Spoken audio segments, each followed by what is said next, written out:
Bonjour les amis, j'espère que vous allez bien. Moi c'est Electron et là derrière moi il y a la nouvelle Kukirin G1 Pro.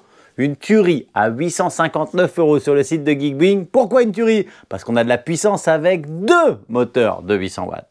On a aussi une batterie de plus de 20 ampères-heure. On a surtout une vitesse de pointe débridée à 55 km/h. Bon allez, j'arrête de spoiler ma propre vidéo. Là tout de suite maintenant, je sais pas comment vous le demandez, mais s'il vous plaît les amis, prenez 2 petites minutes pour vous abonner, s'il vous plaît, même si on est déjà très nombreux, eh bien ça me donne de la force tout simplement et ça remercie le créateur que je suis. Si vous voulez rater par contre aucune de mes vidéos, eh bien vous activez la petite cloche. Et puis voilà, de toute façon des vidéos, il y en a plein qui arrivent sur la chaîne, il y a plein de grosses pépites, vous allez voir, c'est une tuerie. Et aujourd'hui, dans celle-ci, je vous présente la Kukirin G1 Pro dans une vidéo très complète. Dans un premier temps, on déballe le carton, on regarde ce que j'ai trouvé et dans quel état j'ai trouvé la machine qui est à l'intérieur. Ensuite, on la sort, on regarde son degré de finition. Je vous explique vite fait ce que j'ai monté sur cette dernière pour que vous le fassiez en toute sécurité. Et puis, on fait le tour de toutes ses spécificités pour ensuite l'emmener rider pour tester accélération, freinage, tenue de route et pour faire un bilan total sur cette nouvelle machine que je vous présente aujourd'hui sur la chaîne. Donc là, tout de suite maintenant, j'envoie le très court générique et je vous reprends la tête dans le carton. Cutter, mon bon cutter, c'est parti, déballage de cette Kukirin. Double carton d'emballage, donc on va tout simplement faire disparaître le carton de transport pour vous présenter le carton de présentation. On est sur un carton brandé Kukirin G1 Pro avec le logo ici félin Kukirin. Ben écoutez, à l'intérieur du carton, j'ai une trottinette qui me semble bien emballée. Je vais essayer d'attraper la notice là derrière. On a un petit paquet, il faudra faire attention. On a la visserie, d'ailleurs, petite remarque, on a déjà du frein filé sur chaque petite vis, donc ça, c'est important. Je vous dis tout le temps d'en mettre, quand il y en a, c'est pas la peine. C'est la petite patte bleue que vous voyez sur les filetages. Ici, j'ai la notice, brandée Kukirin. Cette dernière, elle est en anglais, en italien, en allemand et en français. Notice assez courte, on vous explique vite fait comment monter la machine, comment elle fonctionne. On va avoir toutes les caractéristiques techniques de cette dernière et on a même un plan de coupe de la machine. On a même les codes erreurs ici sur ce petit tableau qui nous permet de trouver très facilement une panne. À l'intérieur du carton, j'ai aussi un petit carton qui renferme un chargeur de 54,6 volts en 2 ampères-heure parce qu'on va tourner en 48 volts avec cette machine. Eh bien écoutez, là, maintenant, tout de suite, je sors la machine du carton et je vous présente la Kukirin G1 Pro. Nouveau look chez Kukirin, on voit qu'on a été chercher un look un peu plus affûté, un peu plus sportif, un peu plus futuriste. Alors la machine là, j'ai juste sorti du carton, j'ai déplié la colonne et j'ai pas encore mis les petites vis. Vous voyez ici on a 4 vis de maintien à l'arrière, 4 vis de maintien à l'avant. Toute la visserie, elle tient ici dans ce paquet, qu'on va se contenter de visser les 8 vis. Et voilà, le montage m'a pris à peine 2 minutes. J'ai une machine parfaitement montée. Du coup, il n'y a que les 8 vis là à mettre. Et on a un truc opérationnel. Ça va être intéressant de découvrir cette machine, ce nouveau design. Et on voit qu'on va avoir des clignotants, ici le petit bouton d'allumage, là j'ai la vitesse instantanée, ici j'ai 2 moteurs d'engagé, pour en engager qu'un, j'appuie 2 fois sur le bouton d'allumage, j'ai plus qu'un seul moteur engagé, là c'est le mode engagé qu'on fait changer sur un appui court sur le bouton d'allumage, le bouton ici du milieu qui me permet d'allumer les lumières, d'ailleurs j'ai un petit témoin ici au niveau des lumières, et j'ai aussi un témoin au niveau des clignotants quand je les allume. Et un bip, qu'on aime ou qu'on n'aime pas. Moi, je trouve ça un petit peu agaçant. Je continue à descendre avec le trip total de la machine et enfin, le niveau de batterie sur 5 bûches. On a des lumières sur les côtés de deck qui changent de couleur avec un petit jeu lumineux. On va avoir ici la connectique de charge qui est refermée sur un petit boîtier avec un joint. On a une très grosse béquille latérale bien sympa avec un petit caoutchouc pour éviter que ça glisse. On arrive bien à l'attraper, elle tient bien la machine. Regardez, hop, tout simplement. Il y a même un petit ressort pour qu'elle se déplie bien correctement à fond. On a un coloris gris satiné, plutôt sympa. On a du orange Kukirin sur les bras oscillants avant, sur les amortisseurs, sur le deck, ici en brandage et pareil sur la partie arrière. On a un long garde-boue sur la partie arrière. C'est un garde-boue plastique. fort biseauté, avec un aspect un peu futuriste. L'important, c'est vraiment qu'il vient bien recouvrir la roue arrière. Sur la partie avant, on a un garde-boue un petit peu plus minimaliste, toujours futuriste. Ça descend pas ici, donc le deck, il va être bien arrosé. On est sur des pneus tout terrain, vous voyez, c'est du 10 pouces en 2,75 de large. Le moteur qui est ici, c'est un moteur de 800 watts et il est couplé à un autre moteur de 800 watts. Le tout est alimenté par une batterie cachée ici dans le deck de 48 volts et de 20,8 ampères-heure. On nous annonce 70 km d'autonomie, une charge qui dure entre 10 et 11 heures. Donc ça veut dire que pendant la nuit, on va pouvoir recharger la totalité de la machine et le lendemain, on pourra repartir pour 70 km annoncés. Donc clairement, avec une vitesse de pointe à 55 km/h sur route fermée, vous pouvez compter moitié moins en autonomie si vous roulez un petit peu plus que la normale. Mais les 50 km, 60 km, vous les ferez si vous roulez à 25 km/h. D'ailleurs, on a 3 modes de conduite sur cette machine et on a déjà 2 bémols qu'on peut revenir. On va revenir dessus tout de suite. Ici, on est sur un frein à câble.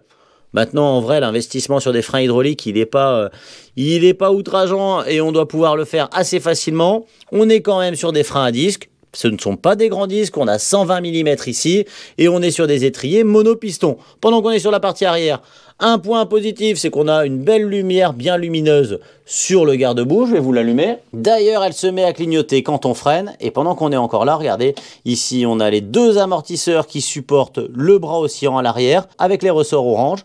C'est plutôt joli, bien réalisé. Je vous laisse regarder le degré de finition au niveau des assemblages, des soudures, tout ça, c'est très très propre, c'est bien fait. J'aime bien le design de la machine un peu futuriste. Cette partie-là qui va nous permettre de bien pouvoir mettre les pieds à droite et à gauche de la colonne, eh bien ça c'est plutôt sympa. Ça va nous agrandir le deck, un deck d'ailleurs déjà très grand. Et vous voyez, avec un beau repose-pied sur la partie arrière, on va avoir beaucoup de place.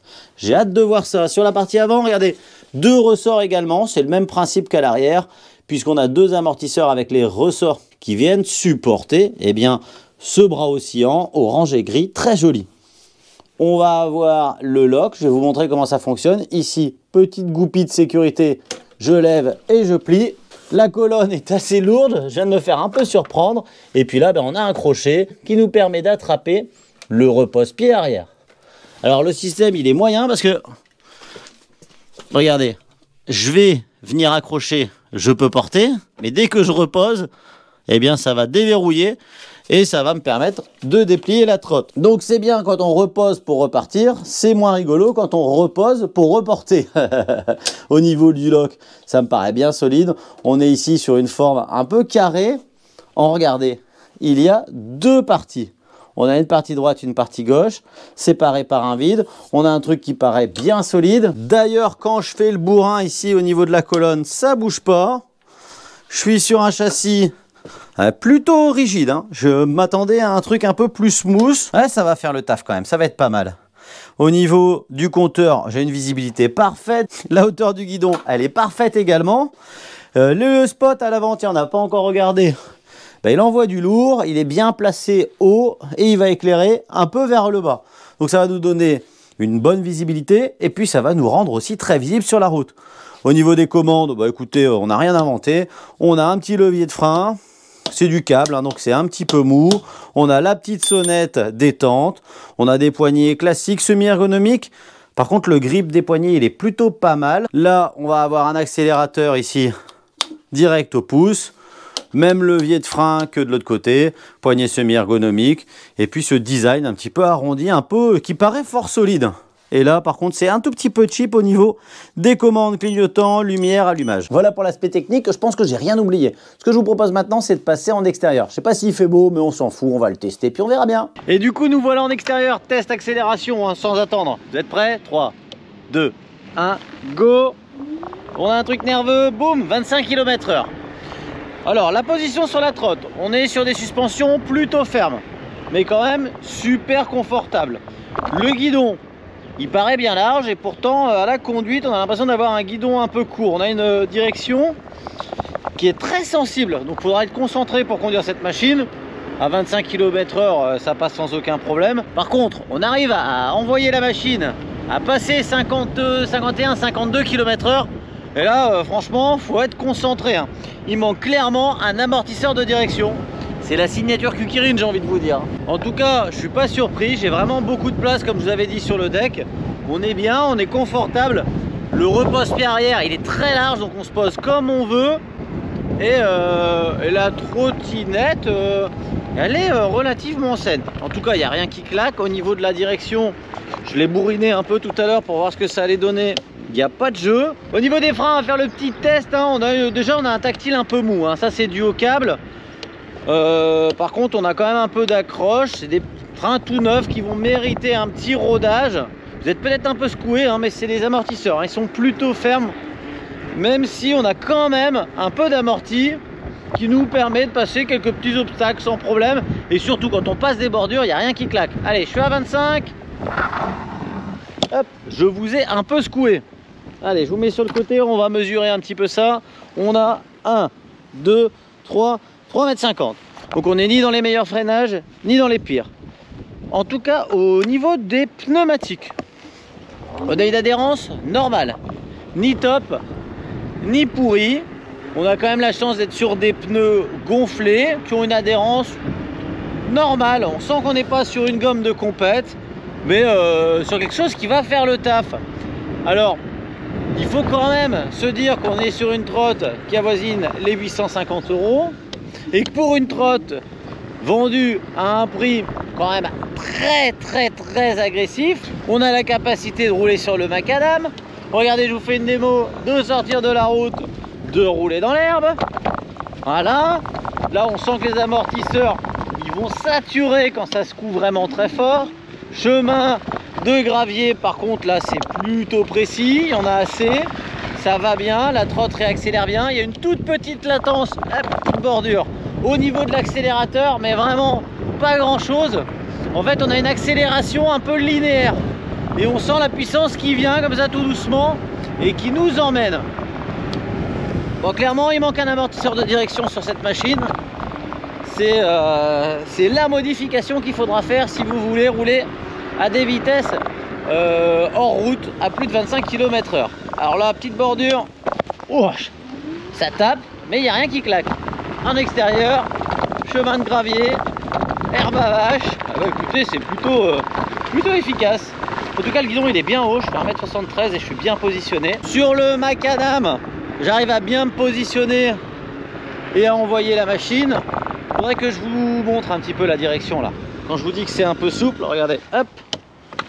Ça, c'est sûr qu'à 50 km/h, c'est beaucoup trop souple. Alors j'ai déjà eu des critiques hein, qui me disent que parfois j'essaye des machines qui sont dangereuses. Ben ouais, mais en fait c'est une machine et sur route on est censé rouler à 25 km/h et à 25 km/h pour 850 €, on en a largement assez. Et d'ailleurs, à 850 €, il n'y a quand même pas beaucoup de machines aussi bien finies en bimoteur, frein à disque, etc., etc. Alors bien entendu, si vous voulez rouler sur des terrains privés débridés à 50 km/h, moi personnellement, je rajouterais des freins hydrauliques sur cette machine et bien entendu, un amortisseur de direction pour durcir un petit peu cette colonne de direction. Maintenant, si vous avez un budget et que vous voulez dépenser beaucoup plus d'argent pour une trottinette déjà tout équipée qui est capable déjà très facilement de vous emmener à des vitesses plus rapides que ça et avec plus de sécurité, bah bien sûr qu'il faut y aller. Bien sûr, il y a toujours mieux et c'est souvent plus cher. Mais en attendant, pour les petits budgets qui cherchent une trottinette jolie parce qu'elle est vraiment très belle et avec un minimum d'efficacité, bah, je trouve qu'on en a largement pour son compte. Parce que je pense qu'on part quand même sur un châssis qui m'a l'air bien solide et qui peut durer dans le temps. En termes d'efficacité et de Vmax, là comme ça d'origine, moi j'ai réussi à l'emmener à 56 km/h compteur. Donc GPS, je sais pas ce que ça donne exactement. À 56, il faut être sur un beau macadam, il faut être bien concentré. Bien entendu, si vous testez la trotte et qu'à 30-35 km/h, vous vous sentez pas à l'aise, que vous trouvez pas votre position, que vous êtes en train de penser aux alouettes, eh bien, il faut pas y aller, il faut arrêter. Quand vous sentez que votre trotte, elle commence à guidonner, arrêtez de faire nimp les copains, prenez le temps de la découvrir et d'adapter les réglages, peut-être la pression des pneus ou de rajouter des options. Du coup, on en est au bilan. Et le bilan de cette trotte, je vous rappelle qu'il va être en fonction de son tarif, 859 €. Franchement, quand on voit à 600 balles des monomoteurs 250 watts avec des batteries ridicules, 850 pour deux moteurs, une bonne batterie, une bonne autonomie, une belle puissance et un look de malade, eh ben clairement, il n'y a pas photo. Qu'est-ce que j'aurais aimé de plus? mais ça aurait monté le tarif. Ouais, je pense que je serais été capable de mettre à 990 € pour avoir des freins hydrauliques, un amortisseur de direction d'origine ou un système qui vient coincer un peu la colonne pour la durcir légèrement. On aurait été au top. Donc ça, ce sera des trucs à rajouter. Là, 859 €. Vous avez quand même, les amis, une batterie de 48 volts et de 20,8 ampères-heure. Ça veut dire environ 66 km en roulant à 25 km/h. Sans oublier qu'elle est quand même capable, mais là, la consommation, elle va être tout autre, de rouler à presque 60 km/h. J'ai fait 55-56 km/h. On a quand même des freins à disque, on a un bon deck bien grand avec la possibilité de bien se positionner dessus. Et puis voilà, un super look. Je vous mets de toute façon le lien en description et dans le premier commentaire. D'ailleurs, en parlant de commentaires, mettez-moi un max de commentaires. Qu'est-ce que vous pensez de cette machine, la QKirin G1 Pro que je vous ai présenté aujourd'hui? Ou dites-moi ce que vous avez envie de voir sur la chaîne, tiens, ou n'importe quoi. Ça fait vivre la vidéo, les commentaires, c'est toujours top. Vérifiez les amis que vous êtes bien abonnés. Partagez à ceux qui aiment ce genre de contenu. Je vous dis à bientôt et surtout bon ride!